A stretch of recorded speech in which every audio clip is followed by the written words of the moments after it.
no nos protegía a nadie. Mm. Entonces, al desconfiar de un policía, imagínate a quién vamos a llamar. Cuando tuvimos a Nico, que es el mayor mío, yo veo a este bebito, cuando agarrás al bebé y decís, quiero tanto a este bebé, no podría hacerle nunca lo que nos está pasando a nosotros. Y no era que no confiabas en hablar con nadie, es que daba vergüenza. La cadena del abuso se sigue o la rompes y empezás de cero y gracias a Dios pude hacer eso con mi familia. Y no es fácil, pero fue la decisión correcta y una decisión, la mejor decisión de mi vida y una que no me arrepiento. Vivía más con los médicos y con la terapia que jugando. Yo digo, a veces jugué lesionado, pues digo, no quiero dejar mi puesto. Y lo que aprendí es que no es fácil, porque me tocó en el tercer año y yo digo, bueno, voy a ir a muchos más y no fui más. Es la lealtad que para mí es lo más importante. Hay gente, amigos, familia que están en las buenas. Cuando estás ganando Super Bowl, ganando partidos, querían venir a todos los partidos, querían venir a todo.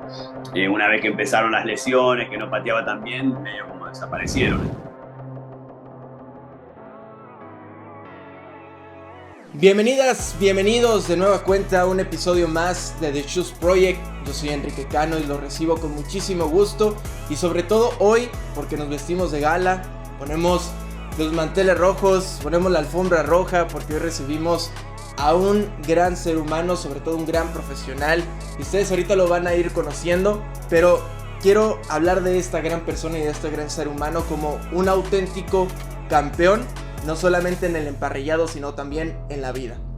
Un soñador inalcanzable que dejó atrás su tierra, su idioma y su infancia como la conocía para abrazar lo desconocido sin imaginar que el ovoide sería su brújula, aun cuando la pelota era la que llamaba a su puerta.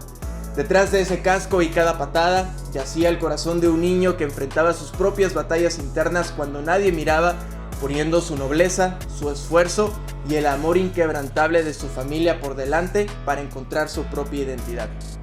Justo como el sol brillante en el centro de la bandera de Argentina, este ser humano resplandeció no solo por conquistar el escenario más mediático de la NFL, sino en cómo nunca se soltó a sí mismo.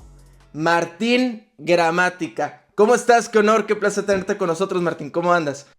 Muy bien, gracias. No, un gusto estar con vos y bueno, gracias por la invitación. No, al contrario, Martín, la verdad que nos da un enorme placer recibirte.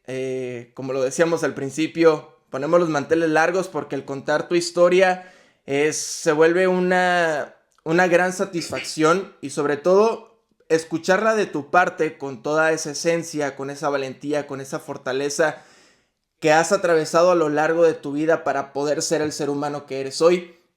Hay que contarlo, hay que platicarlo y sobre todo que el verte crecer de esa forma, la verdad que no solamente a los argentinos, a los latinos, sino toda la gente que te sigue y te admira, la verdad que es un gusto tenerte aquí con nosotros. Y para poder arrancar esta entrevista, esta plática, que más hay una entrevista, queremos que sea una charla, que puedas abrirte, que podamos platicarlo como dos seres humanos que conectan de alguna forma.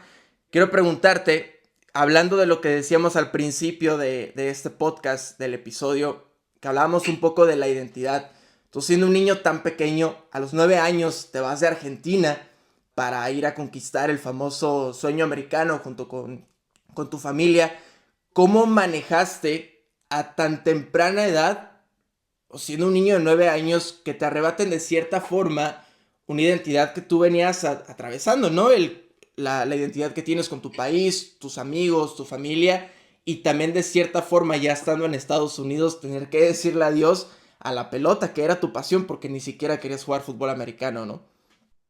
Sí, no, en ese momento fue muy difícil porque no eras como ahora que tenés redes sociales, tenés conexión, ¿no? Con tus amigos, compañeros. Cuando nos mudamos a Estados Unidos prácticamente perdimos todo contacto con chicos del colegio, compañeros del fútbol, porque no había forma de mantenerse en contacto en ese momento, en esa época. Entonces se hizo difícil. Pero después, bueno, tengo dos hermanos, nosotros nos unimos bastante y después no, nos metimos en la vida americana, ¿no? Jugando siempre a la pelota redonda, porque el fútbol americano no era algo que me gustaba, nunca jugué al rugby en Argentina, entonces yo siempre me encantaba el fútbol y acá había ligas, pero no eran las ligas tan competitivas o tan como en Argentina, ¿no? Acá se practicaba 2 veces por semana, era mucho más fútbol infantil, recreacional prácticamente. Y de a poquito, bueno, fuimos avanzando con equipos más competitivos, pero nunca con esa competencia que teníamos en Argentina. Al no ser ese tu camino, Martín, en la NFL, y hablando de eso, que no había nada de ligas, no había como esa atracción que tú tuvieras hacia la NFL, ¿llegaste a cuestionarte cuando estabas durante ese camino, durante ese proceso que te dan la beca, que te insisten que tú debes de ser el pateador y que tienes las capacidades, las cualidades para poder llegar? ¿Llegaste a cuestionarte cuál era, o sea, qué es lo que yo necesito realmente demostrar o demostrarme a mí mismo? Bueno, no cuestionar porque una vez que me metí al fútbol americano, ahí fue la meta mía, era jugar profesional, porque me encantaba el fútbol, pero Ujú. también para poder ayudar a mi familia en la parte económica. Si no, teníamos un restaurante, trabajábamos en el campo, entonces que quería ser abogado, médico, no era que era algo que me apasionaba, no era el estudio, entonces bueno, voy a ir por el lado del deporte, y en el momento era el fútbol. Después, bueno, el secundario me pedían de patear, porque yo era el único jugador de fútbol del pueblo, era un pueblo chico en la Florida, y no había equipo de soccer, de fútbol, como le dicen acá. Entonces todo fútbol americano, básquet, béisbol, y por ser jugador de fútbol, dicen, bueno, seguramente sabes patear. Y digo, bueno, sí, pero yo quiero ser jugador de fútbol. Entonces les dije que no 3 años. El último año de secundario, y bueno, me quedan 6 meses de colegio, ayuda a la escuela, y de ahí sigo jugando al fútbol y me dedico a lo que me gusta. Y bueno, ahí al no tener pateador, se pensaron que éramos buenos. En ese momento no era que éramos buenos, era que éramos mejor y menos malo de lo que tenían. Entonces dicen, no, vas a tener beca, vas a llegar a profesional, pero cuando veo los videos esos no era realista eso, era más que nunca habían visto un pateador patear del estilo de fútbol, porque ellos pateaban de puntín, viste que van derechito, 2 pasos y le pegan de puntín. Entonces era muy inconsistente y sin potencia. Entonces, bueno, pero bueno, por suerte, gracias a Dios salió todo bien. Y aquí estamos. Martín, ¿cómo cargaste? Porque me llega el hecho de que hablas sobre todas estas cuestiones en donde tú mismo decías, bueno, hay unos chicos que pues, que no eran tan buenos, eh, la confianza con la que la gente que se te acerca para poder ofrecerte la beca, cuando llegas al combine, sobre todo también cuando llega ese momento en el que eres drafteado en la NFL por los Bucaneros, eh, ¿cómo cargaste con esa seguridad que venían también de otras personas que te hacían sentir y tú mismo también te hacías sentir a ti mismo que tenías esa posibilidad de llegar a la NFL tomando en cuenta esos 3 momentos claves en tu vida, ¿no? Sí, primero, los primeros 2 años universitarios eran normales, no era nada del otro mundo, no era algo que si seguía pateando así llegaba a la NFL seguro. Yo siempre digo, una rotura de ligamentos cruzados fue la mejor bendición porque ahí es donde fortalecí todo el cuerpo, fortalecí la pierna, me súper enfoqué porque no solo me tenía que recuperar de la lesión, tenía que recuperar el puesto porque hay un Mm. solo pateador que patea. Entonces, al haber estado lesionado, entró otro chico que le fue bien y entonces ahora me iba a costar no solo recuperarme, sino ganar el puesto. Ahí me enfoqué a full. Bueno, pude volver a ser el titular, me fue muy bien ese tercer año, pues jugué 2, tuve la lesión y jugué 2 más y después, bueno, vino el draft, pero el tercer año me fue muy bien que saqué el premio al mejor pateador de la temporada, del año, de la universitaria. Entonces ahí eso me ayudó muchísimo para que los scouts ya empiecen a hablar, los equipos ya empiezan a decir, bueno, este chico tiene posibilidad de ir a la NFL. Después el último año éramos 4 que estábamos ahí parejos. Fue cuando me separé un poco más, cuando la patada de 65 yardas, ¿no? Que eso Mm. me puso arriba de los otros por la potencia. Entonces, como diciendo, ok, son todos consistentes, este tiene un poquito más de potencia. Y después el combine, como mencionabas vos, donde yo digo, ahí tengo que sacar la diferencia porque es el único momento que están todos los pateadores juntos. Si no, si vos no jugás con el equipo del otro pateador, no los ves juntos, ves video o vas a algún partido. Acá estábamos todos creo que eligen 5 a 7, no me acuerdo, eran 5 o 7, que estaban para ir al draft ese año. Y bueno, ahí donde tuve que sacar esa ventaja y ahí donde me puse en la mente, este tiene que ser mi día y bueno, gracias a Dios me salió bien. No solo lo de consistencia, pero también los kickoffs, pues se cuestionaba porque físicamente era Claro. el más chico de todos. Acá son más grandotes, más fuertes, más de gimnasio, más preparados. En el caso mío no era así, no era potencia, era la pierna muy rápida, pero no potente, era rápida. Entonces de ahí sacaba la potencia. Entonces tenía que demostrar que podía competir en la NFL con jugadores ya profesionales. Y bueno, por suerte ese día me fue bien y eso me hizo salir en el draft más alto que el resto del grupo. Estando ahí dentro en el combine y sobre todo porque lo escuché en una entrevista en donde tú decías que muchos de los que estaban participando en el combine, la idea era que pues, querían hacer amigos, hacer grupo, y tú estabas enfocado en tu objetivo, en que era llegar a la NFL. ¿Qué sentías en ese momento? Sobre todo, no sé si te pasó como tú dijiste, las dudas que habían sobre ti en cuestión de ciertos aspectos, de capacidades que pudieras llegar a tener, y cómo le diste la vuelta en ese momento que te diera ese clic de cambio para saber que tenías todo para estar ahí. Bueno, yo siempre, creo que en Argentina nacemos competidores, ¿no? Siempre, si vas a una competencia vas a ganar, no vas Claro. a participar. Entonces yo cuando fui a patear ahí fui a ganar, no fui a participar, no fui a serme amigo de los otros pateadores, amigo de nadie. Yo fui ahí a que me conozcan los equipos porque haces entrevista con los equipos, una entrevista prácticamente con todos, y después de ahí te hacen revisación médica, eso, y después la parte del pateo. Y sí, charlas con los otros pateadores, todo después del combine, si quieren ser amigos, no hay drama, pero en ese momento, esos 2 días, la meta mía era poder demostrarle, y yo, la verdad, no me habían dicho todavía que estaban cuestionando el físico, eso lo supe después, me lo decían los Sí. técnicos, no, estábamos cuestionando, el mismo técnico que me sacó en el draft de los Bucks, que era Joe Marciano, Mm, dice, pues él tenía un pateador grande en Atlanta, Morgan Anderson, que está en el Salón de la Fama, un tipo fuerte, grandote, sí, sí. entonces este chico no puede patear con esa potencia cuando es mucho más chico, más liviano, y dice que cuando me vio patear y sintió el ruido de la patada, dice, bueno, ahí sí se dio cuenta que sí podía. Entonces, yo no sabía que me estaban cuestionando el físico, hasta me lo supe después, pero sí, son momentos que tenés que enfocarte a competir porque tenés una sola posibilidad. El combine es una sola vez, pateás un solo combine, no es que un partido podés tener un partido malo, más o menos, después, bueno, viene el partido el próximo sábado, domingo, y bueno, ahí puedes arreglar todo lo que, lo que pateaste mal la semana anterior. En este caso, no, el combine es una sola vez y ahí donde yo digo, ahí me reenfoqué para poder separarme de los otros pateadores. Claro, hay una parte de la cual quisiera hablar, Martín, que lo enfatizaste mucho cuando llega, antes de que llegue tu etapa de la NFL, que llega una lesión que tuviste y que lo pudiste trabajar. A lo mejor no había ese gimnasio en el cual pudieras, que ahorita tenemos toda la tecnología que hay en este momento, pero fue un gran momento que tú apreciaste porque te dio también ese giro, empezaste a trabajar de mejor forma.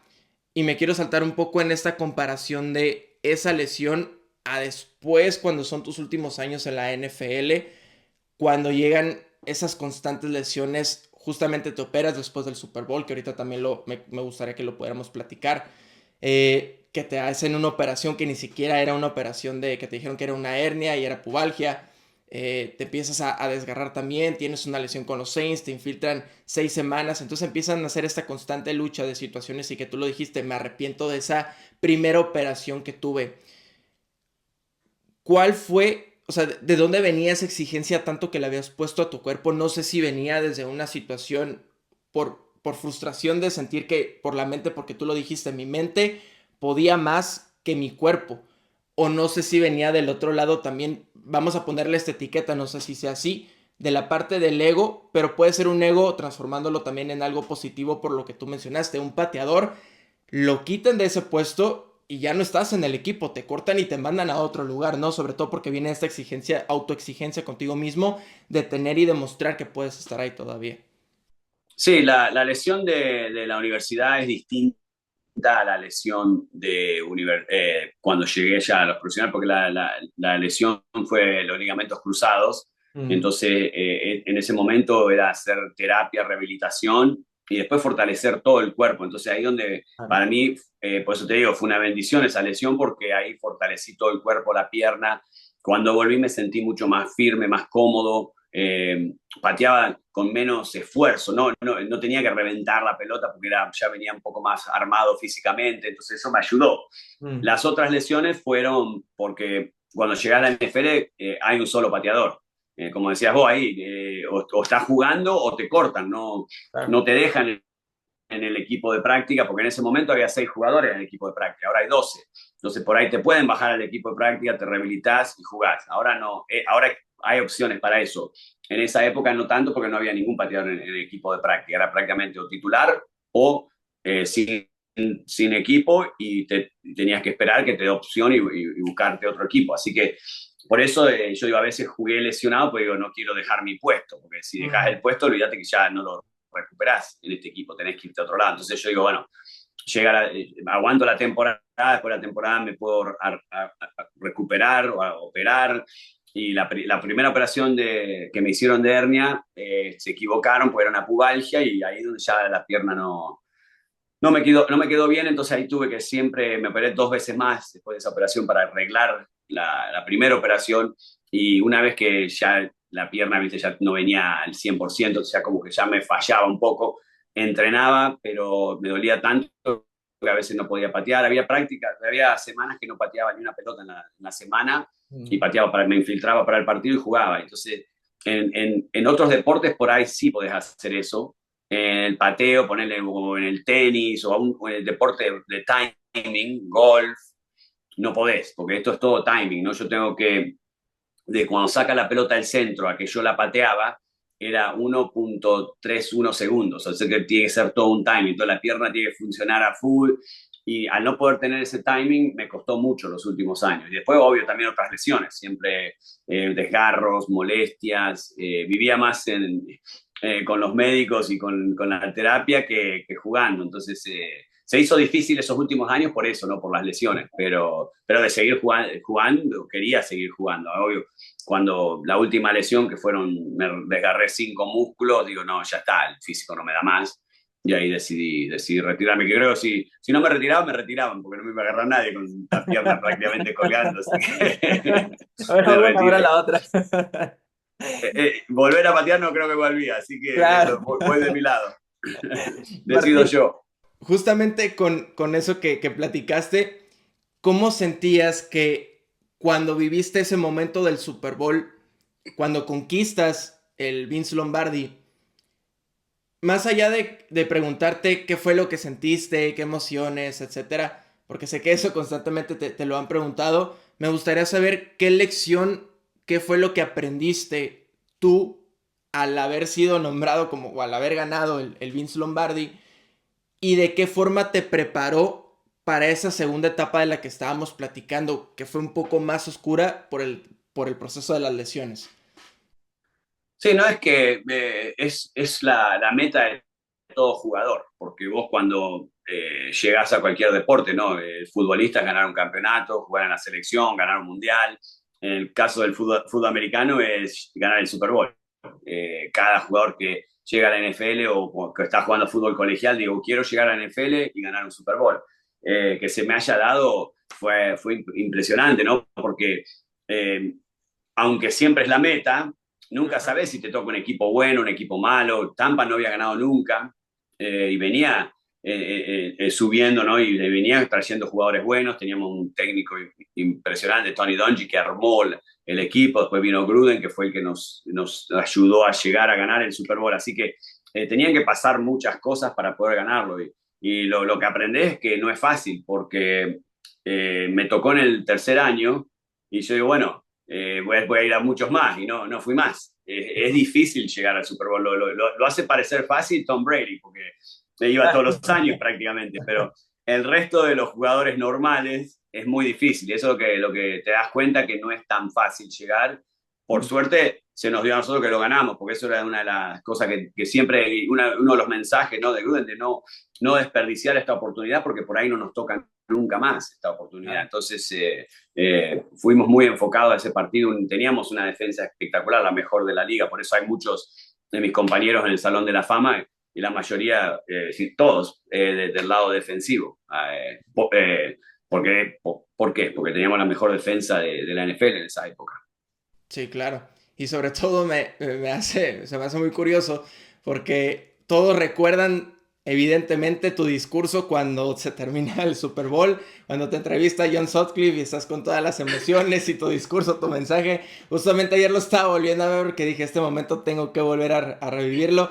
Y decías justamente que todos esos hijos de que no confiaron en nosotros, etcétera. ¿Había alguien en específico a quien mandabas ese mensaje, Martín? Sí, pero no te voy a decir el nombre, pero era, ¿sabes qué? No, pero sí, porque y yo lo tomé a mal, por ahí no lo dijo a mal, pero Claro. yo lo tomé a mal porque un ex compañero salió en los Sí, medios, sí, que ya no sí. estaba más en el equipo, y dijo, no, no, Tampa va a perder por 3 puntos. Yo digo, podría haber dicho 6, 7, un punto, qué sé yo. Cuando dijo 3, digo, bueno, lo dijo porque voy a agarrar una patada. Pensé. Fue el dardo Entonces, a directo mí me para quedó ti, eso ¿no? Yo creo. adentro. Me quedó adentro eso y Sí. cuando estaba ahí hablando con John, me salió ahí del alma, pero no, son momentos de alegría, de energía, viste que no, ni sabés lo que estás diciendo prácticamente. La verdad, yo lo vi a los años porque no tenía el video y me quiso hacer una nota John cuando vi al Super Bowl de Tampa y le digo, no te hago ninguna nota más hasta que no me des este video. Y me lo mandó al toque, así que sí, no, con John una relación buenísima, siempre lo vemos ahí con Monday Night Football, también un tipazo, tipazo. Claro. Pero sí, me consiguió el video, dice que hay uno peor, que no me lo acuerdo al peor, pero bueno, el que tengo no está tan malo, está bueno, pero fue lindo recordar ese momento también es lindo recordar. Sí, claro, ¿no? Y sobre todo que ahí nace, ¿no? Lo argentino, el sacar ese ímpetu, esas ganas, ¿no? De demostrar de que, bueno, tanto dudaste de mí, que como tú dijiste, a lo mejor lo dije de una cierta forma, pero el dardo ahí estaba y pues lo que tenías era para demostrar que tenías todo para poder ser ese protagonista, para guiar a ese equipo de Bucaneros que como tú dijiste, no venía siendo uno de los equipos protagonistas que era el primer Super Bowl que ganaba en toda su historia, pero que ya estaba demostrando el por qué ese lugar se lo habían ganado con mucho esfuerzo y con mucho ímpetu, ¿no? Y me gustaría platicar, Martín, de esta segunda etapa de tu vida en la que, bueno, ahora sabemos que mucha gente si no sabe esta parte, tú tienes un libro, escribiste un libro que se llama Más allá de los arcos, en el cual hablas de toda tu, más allá de lo que, por eso es el más allá de los arcos, de más allá de quién eres dentro de los emparrillados, más allá de la figura que eres dentro de la NFL, en la parte del ser humano y todas tus vivencias que tú viviste. Vaya la redundancia, y me gustaría platicar sobre un tema que del cual la verdad que te aplaudo y lo decía al principio, que toma mucha valentía y mucha fortaleza el hablar de un tema tan fuerte que te tocó vivir a ti como un abuso de tu padre, de una situación que eso tú lo venías arrastrando desde muy pequeño y terminas expresándolo al mundo ya hasta una edad adulta, después de mucho tiempo. ¿Cómo, cómo tú sentías o cómo te sentías durante todo ese tiempo el haberlo guardado por mucho tiempo, toda esa situación, una etapa muy pequeña, la etapa joven, la etapa adulta, y no sé si de cierta forma esto te llevó un poco a desconfiar en ciertas personas, por eso el no querer decirlo, porque tú lo dijiste en una entrevista. A mí mi papá nos había golpeado enfrente de un policía y el policía no hizo nada. Entonces, si el policía que vio esa situación no hizo nada, ¿cómo confiar en otras personas para poder expresarlo? Sí, sí, bueno, primero a mí me decían siempre tenés que escribir un libro, porque Mm, sos un chico argentino que ganó un Super Bowl.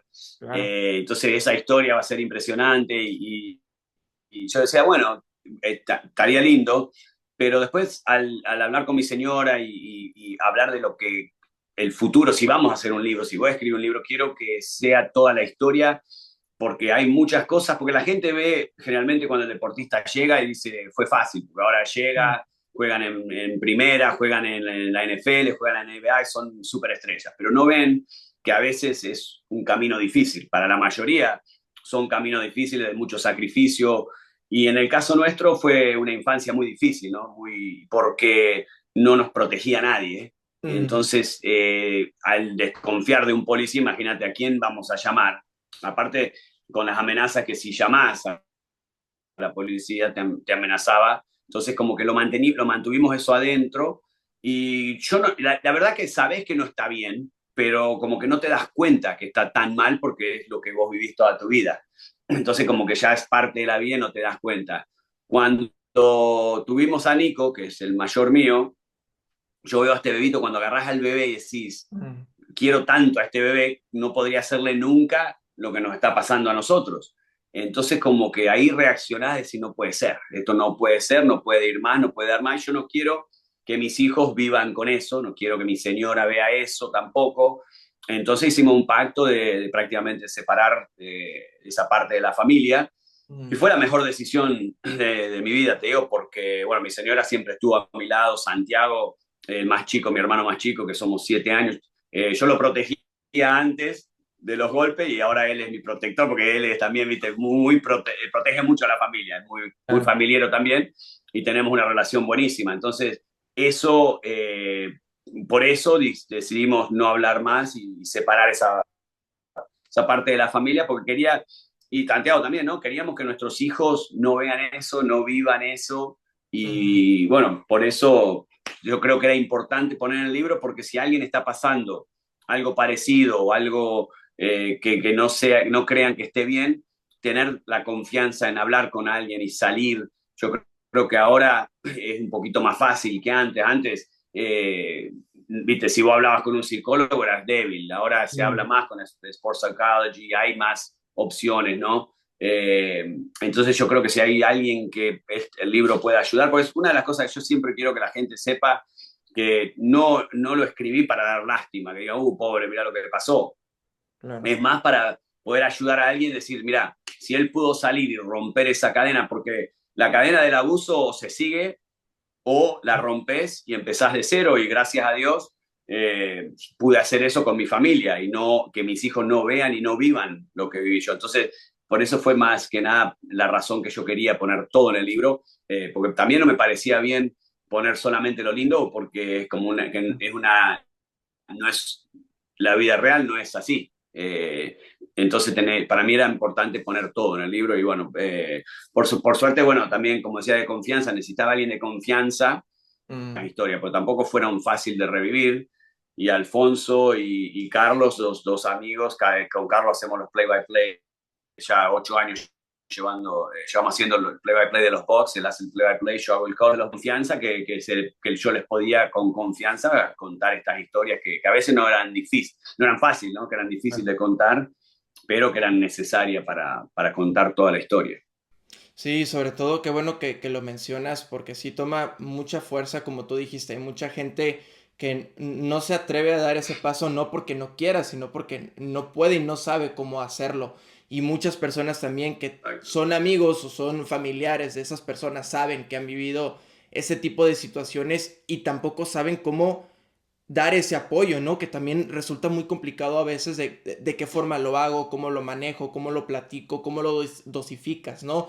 Y que lo platiques ahora de esta forma y tomando en cuenta ese discurso o esa etiqueta, ¿no? Que tú dices, no quiero dar lástima, sino el cómo ayudo con esto a la gente que también vivió ese tipo de situaciones, ¿no? Porque muchas personas también fuera de cámaras ven pues esta persona llegó fácil y tuvo el camino a ser campeón del Super Bowl, pues tuvo todo a su disposición, ¿no? Pero no vemos esta otra parte del lado de lo que de lo que tú cuentas y lo que tú platicas.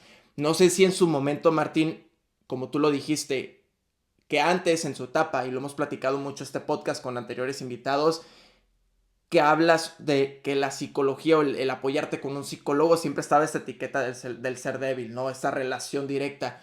Tú en su momento, porque lo mencionaste que en esa etapa de cuando tú estabas en la NFL no había este apoyo psicológico en los equipos, ¿tú sientes que necesitabas ese apoyo, esa guía profesional para poder permitirte de alguna forma sanar este proceso, haberlo externado de una manera diferente? Porque incluso tu head coach de ese momento lo llegó a decir, cuando leyó el libro, hasta se disculpó contigo porque no sabía que habías vivido ese momento. No, en ese momento, obvio que no hablé con nadie, no, y no era que no confiabas en hablar con nadie, es que daba vergüenza también. Imagínate que yo le vaya a mi head coach, que es un tipo de confianza, que es como un padre, y le Mm. decirle a los 20 y pico de años, estoy en la NFL y me está pasando esto, ¿viste? Entonces es como que te da vergüenza también, porque también la gente de afuera veía una familia muy unida, qué familia, porque es carismático, que, bueno, daba un poco de vergüenza también hablar con un técnico y decirle, mira, me está pasando esto, el otro. Entonces yo creo que por ese lado, hasta no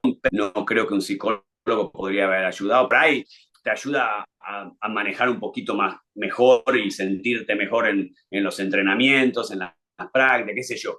Pero hasta no cortar la relación, para Mm, mí no hay nada que lo cure hasta no cortarla o que esa persona cambie. Porque también otra cosa que el libro puede ser, si un claro. padre que está haciendo eso reacciona y dice, uy, si sigo así voy a perder a mis hijos. Mm, Entonces voy a cambiar. Que creo que puede ser difícil, porque una vez que una persona es así, no sé si cambia, eso no sé. Pero por ahí, alguien dice, bueno, hay posibilidad de perder mis hijos, cambio. Él nunca quiso cambiar, él siempre nos dijo, no voy a cambiar nunca. Entonces, para mí era o cortar o seguir con lo mismo. Entonces, ¿para qué seguir con lo mismo? Entonces, ahí cortamos y bueno, te digo, la mejor decisión de mi vida porque gracias con mi señora, mis hijos, bueno, con Santiago y su familia, nos mantenimos muy unidos y ahí protegidos todos. mm. ¿Tú sentías, Martín, no sé si lo sientes ahora o de alguna forma te llegó a pasar por la cabeza, que necesitabas de alguna forma o esperabas una disculpa de su parte? No, no, no, no. Cuando rompimos, chao, olvídate. Ya Ok. vamos para adelante con mi familia, porque nos vino diciendo 20, 30 años que él no iba a cambiar y que iba a ser, él es como es. Entonces teníamos que aceptar como es o chao. Entonces, bueno, chao. Sí, Fue claro. la decisión. No, porque si no, sí, sí, cuando uno no quiere cambiar o no va a cambiar, ¿para qué forzar algo que no va a ser real también? Porque de un día para el otro vuelve a ser lo mismo. Entonces no valía la pena, no valía. En este caso teníamos que empezar de cero y empezar con gente buena en el círculo nuestro, ¿no? Claro. Y justamente hace poco lo acabo de escuchar y te lo preguntaba porque escuché una frase en un podcast que hablaba precisamente de esto, ¿no? Que internamente debemos aprender a aceptar aquellas disculpas que nunca llegaron. Por eso de lo que tú mencionabas, ¿no? Que a lo mejor para muchos deciden no dar ese paso, no deciden cambiar de alguna forma y al aceptar que nunca va a llegar ese momento, como tú dijiste, cortarlo y te brinda esa cierta paz y esa estabilidad contigo mismo emocional, interna, para relacionarte también con los demás de yo ya corté, yo hice lo necesario y tengo que seguir para adelante, esto no va a cambiar, esto no va a pasar y yo tengo que estar en paz y seguir con mi vida, ¿no? No, seguro, y aparte nunca esperé una disculpa porque sabía que no iba a venir, entonces nunca con una disculpa no arregla los 30 años. Entonces, es preferible cambiar y empezar de sincero, no iba a ser real y no valía la pena. Entonces, digo, ¿para qué? ¿Para qué? Para eso es preferible, como te decía, tener mi familia unida, proteger mi señora, mis hijos, a Santiago, su familia y eso es lo más importante para mí. Así que no es necesario un perdón, ya era demasiado. Con esto que platicabas de no necesitabas esa disculpa, no necesitabas ese perdón de tu padre por más de 30 años que replicó este tipo de acciones, etcétera. Y tú lo mencionaste y me da gusto y qué forma y qué maravilla cómo lo expresas, que en el nacimiento de Nico, tu hijo, fue el momento que te cambió tu vida para bien. ¿Cómo tú decidiste, qué fue lo que te hizo decidir no replicar lo que había hecho tu padre con Nico? Te lo pregunto porque normalmente con tanto tiempo de lo que tú decías, esto tú lo veías normal y muchas cuestiones o en algunas otras familias que viven ese tipo de situaciones saben que no es normal, pero inconscientemente también replican lo que ellos vivieron y empieza a hacerse una cadena. ¿Qué te hizo decidir a ti cortar ese lazo directamente para no repetirlo, hacerlo con Nico y con tus otros hijos? Sí, no, como te decía, cuando vos tenés el bebito y lo querés tanto y decís, lo ves tan chiquito, y no, es tu corazón, decís, ¿cómo voy a dañar a propósito? ¿Cómo voy a pegarle a un chiquito así o no, hacerlo sufrir? No, entonces ahí es donde reaccionamos. Y reaccioné yo más que nada, como siendo el más grande de los tres hermanos, dijimos, chao, olvídate, no podemos vivir más con esto, no vale la pena, porque primero eh, con el amor que le tenía a este bebé y después también que no quería que ellos vivan con eso y vean eso, porque el momento que toque a uno de mis hijos ahí iba preso. entonces yo. Entonces digo, ahí va a terminar peor la cosa. Entonces digo, prefiero ir para otro lado, por eso. Pero no, como te digo, no es fácil, pero fue la decisión correcta y una decisión, la mejor decisión de mi vida y una que no me arrepiento. Martín, no sé qué lecciones de eso que tú platicabas durante ese proceso que fue tu esposa, tu hermano Santiago, que fueron los que más te acompañaron de cierta forma, viviste con ellos ese proceso, qué lecciones te enseñaron ellos a ti para poderle dar ese cambio a tu vida, ese giro y disfrutarla de una mejor forma. Y te pregunto ese cambio de juego porque es una frase que tú replicas o que es el eslogan de una organización en la que tú estás ahorita que habla de ese cambio de juego, cómo tú al aprender esas lecciones le diste ese cambio de juego a tu vida. Sí, bueno, lo que aprendí de Santiago, de mi señora, es lealtad. Estar en las buenas y en las malas siempre estuvieron, porque hay gente, amigos, familia que están en las buenas, cuando estás ganando Super Bowl, ganando partidos, querían venir a todos los partidos, querían venir a todo. Una vez que empezaron las lesiones, que no pateaba tan bien, medio como desaparecieron. Entonces, Santiago nunca, mi señora tampoco, así que la lealtad, que para mí es lo más importante, la lealtad con la gente, con mi familia, a muerte. Entonces yo digo que eso es importantísimo, ¿no? Ser honesto con tu gente, pero también leal. Y yo creo que eso es lo que son. Así que para mí eso fue importantísimo. También una ayuda, porque es una... Y Santiago también estaba en la misma situación mía, no es que solamente fui yo. Entonces, como que él también necesitaba de su señora, de sus hijos, de nuestra familia, entonces por eso estamos tan unidos, pero sí, se armó una unión que no se separa más, ¿viste? Porque es una unión que nos ayudamos entre los dos, entre las dos grupos, las dos familias, que es una familia, obvio. Sí, exacto, y por lo que tú mencionabas, ¿no? El cargar con esa cierta forma la responsabilidad de ser el hermano mayor, protegerlos y que ahora ellos te protegen de cierta forma, el seguir caminando, el seguir a tu lado y como tú lo dijiste, el crear no una nueva familia, pero una familia más unida, más sólida y el verdadero valor de lo que es encontrar desde esa lealtad, el amor, el cariño que tanto representaba y que en ese momento tan pequeño pues necesitabas de alguna forma, ¿no? No, seguro, seguro. Por eso quería que mis hijos vivan con una casa tranquila, no que se levanten a la mañana y digan, hoy nos van a golpear, hoy tenemos que ir a plantar 3.000 palmeras a mano y después las dejaba quemar. Cosas que uno piensa ahora, de más grande, decís, qué pérdida de tiempo, porque hacíamos cosas en un campo que era chiquitito y después al otro día se quemaban las palmeras porque no las regaban, o cosas que vos decís, no sé, no hay forma de explicar las boludeces que nos hacían hacer a veces y la pérdida de tiempo, y después también no te levantabas nunca tranquilo, porque no sabías si te iban a buscar al colegio temprano para ir a trabajar o te quedabas todo el día en el colegio. Había una época que sonaba el timbre para el principal y digo, oh, ya, empiezo a hacer el bolso porque me viene a buscar para ir a trabajar.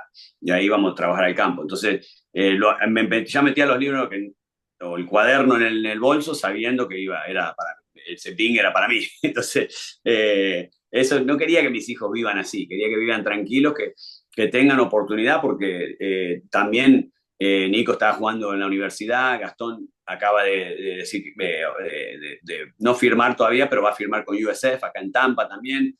Pero eso fue esfuerzo de ellos, ¿no? Porque uno le puede dar el camino, mostrar el camino, pero también los que se tienen que levantar a las 4 de la mañana a entrenar, a ir a las prácticas, a irse a dormir temprano, son ellos. Y lo hacen, pero lo hacen porque ellos quieren, pero lo hacen sin drama y sin ese estrés familiar, sabiendo que el apoyo lo tienen.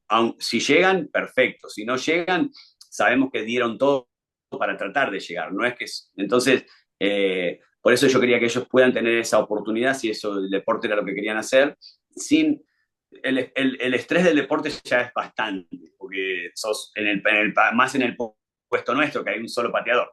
Entonces ya sabés que siendo pateador no es... Y a mí la gente me dice, disfrutar de los partidos de los chicos, digo, no, son las 4 horas más largas de la semana, porque no podés disfrutar, es como ser padre de un arquero.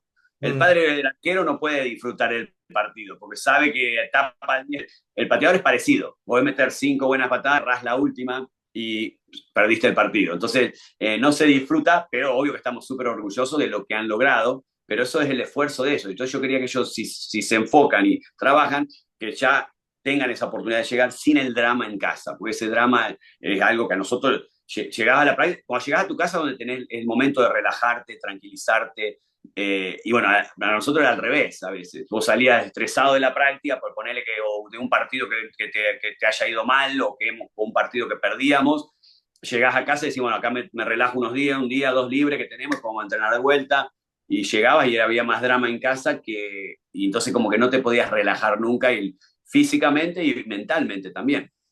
Y porque de cierta forma para ti el tiempo de relajación era más cuando estabas con los bucaneros, con tu equipo, ¿no? El no llegar a casa y decir, no necesito vivir esto, ¿no? Y que ahora que tus hijos lo vivan de una manera diferente, me imagino que es una satisfacción enorme para ti como padre el saber que has hecho un gran trabajo con ellos y haber aprendido de eso, ¿no? De cierta forma. Martín, sé que tenemos poco tiempo. Hay muchas preguntas que te quisiera hacer, créeme que sé que sería una charla extraordinaria, muchas más cosas que podremos platicar de cada una de las respuestas que me has dado. Encaminarnos antes en la última pregunta, por lo mismo antes de pasar a la dinámica, que tenemos 3 preguntas rápidas. Okay. Primero, la última pregunta antes de terminar esta fase. Cuando platicabas de ese apoyo que también tenías tanto de tu familia, las personas que forman, que hablabas esa lealtad importante que termina siendo más que indispensable para el ser humano para encaminarse y encontrar su propio trayecto y su propio camino con esas personas que siempre estuvieron a su lado. Uno de ellos es Derrick Brooks, quien tú lo hablabas, y el hablar de este reconocimiento de una persona de su talla, un salón de la fama, que él da ese discurso mencionándote, de agradecerte por esas patadas que tú diste, que si no él no estuviera ahí, ¿no? Que se vuelve un tono medio gracioso cuando lo empieza a platicar, pero con esa sinceridad que él lo externa, que hablas de que tus compañeros y ese reconocimiento vale más que cualquier Super Bowl. ¿Cómo te gustaría a ti, Martín, que el mundo te recordara? Bueno, primero, el comentario de Derek Brooks fue impresionante, ¿no? Porque para que él se acuerde de un pateador, porque el pateador acá lo ven como, porque no estás chocando, no entrenás. Pues, digo, es como el arquero, porque entrenas diferenciado, pero el arquero es más parte del equipo de fútbol. El pateador como que lo veían en esa época, ¿no? Ahora yo creo que como entrenan distintos, son exjugadores de fútbol la mayoría, entonces quieren ser parte del grupo. Antes a veces ni eran parte del grupo, ellos entrenaban, se iban a jugar el golf, era impresionante, una locura.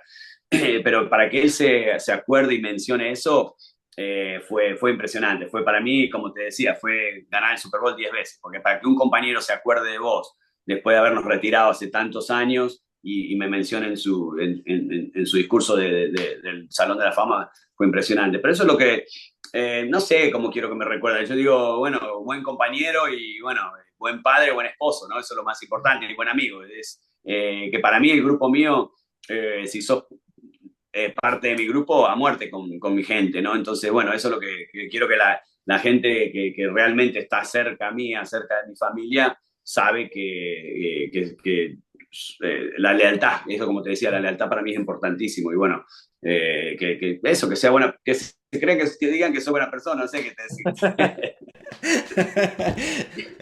Con eso es lo que todos nos queremos llevar, ser buenas personas y bueno, ¿qué te digo? De ahí podemos empezar a sacar más preguntas, pero sé que tenemos el tiempo limitado, Martín. Y ahorita que expresaba rápidamente como comentario decirte, me gusta que lo hables de esa forma, de que en todo mencionas mi familia, la lealtad, mi equipo, tal, etcétera. Y haciendo alusión como aficionado al deporte, la familia, y no sé si tú lo ves de esa misma forma, forman parte de nuestro propio Dream Team, con esta alusión, nuestro equipo de ensueño. Me gusta siempre mencionarlo así, porque son el equipo de ensueño con el que siempre nos vamos a llevar hasta la muerte, donde nuestro espíritu vaya, la gente a lo que quiera creer, donde sea, ese es el equipo que siempre nos vamos a llevar, ¿no? Y sí, porque uno, el deportista sí ven ahí el que llega, ¿no? El jugador, pero saben, siempre tenés que tener apoyo, tenés que tener familia, amigos, porque yo no creo que ningún deportista haya llegado solo a Sí. lograr algo bueno. Entonces, sí, es importantísimo. Y bueno, sin el apoyo de mi familia no hubiese llegado a nada, de los que realmente me ayudaron, ¿no? Claro. Y los que siempre fueron con esa lealtad y esa honestidad. Eso para mí es lo más importante, sí, sí, eso tenés toda la razón. Sí, exacto, Martín. Pues mira, nos encaminamos a las últimas 3 preguntas, la dinámica rápida. que son las 3 preguntas de cajón que siempre hacemos a todos los invitados. Empiezo con la número 1, Martín. ¿Qué canción te inspira a seguir adelante? ¿Qué canción te gusta escuchar y que dices, esta letra siempre me ha impactado, me gusta, y es con la que me llevo siempre a todos lados? Vos sabés que no soy mucho de escuchar música, así que Hey. sí, no, los chicos ahora escuchan mucho, pero no, me mataste, no pensé que ibas a ir por el lado de la música, si no me preparaba y buscaba alguna, por ejemplo. Empiezo a buscar música motivacional, a ver cuál puede... Sí, no hay, viste, escucho música en español, viste, me encanta escuchar algo distinto, pero así que cuando mis compañeros tenían los headsets con música, yo iba sin los headsets, escuchando lo que se escuchaba, viste que a veces escuchaba un poquito el sonido de los headsets, sí. Y escuchaba eso, sí, porque no era de escuchar música, así que, y aparte de madera para bailar, así que mi señora pobre que le gusta bailar, cagó, pues no, acá en cero, de madera soy. Te quedabas sentado en la silla y que ella siguiera bailando, ¿no? Sí, que disfrute. Vámonos con la segunda, Martín. ¿Qué enseñanza, más allá de qué enseñanza tú le dejarías a tu niño pequeño, me gustaría saber más, qué enseñanza te hubiera dejado tu yo, o te ha dejado tu yo de niño a ti ahora de adulto en esta etapa?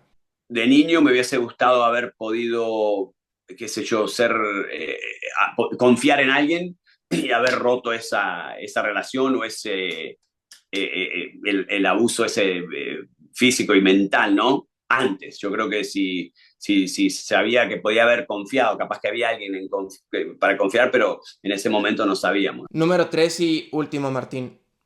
¿Cuál es tu choose? ¿Por qué eliges lo que eliges? ¿Por qué eres quien eres? ¿Y por qué haces lo que haces? Por mis hijos, mi señora, Santiago, su familia, por mi familia, ¿no? Por ellos, porque